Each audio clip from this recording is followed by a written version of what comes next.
భవాని లోకాల నేలే ఓంకార రూపమమ్మా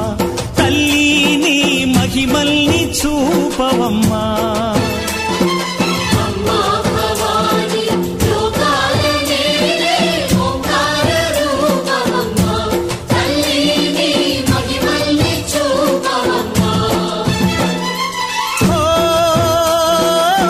సృష్టికే దీపమా శక్తికే మూలమా సింహరథమే నీదమ్మా అమ్మ దుర్గమ్మ భక్తులను దీవించుమా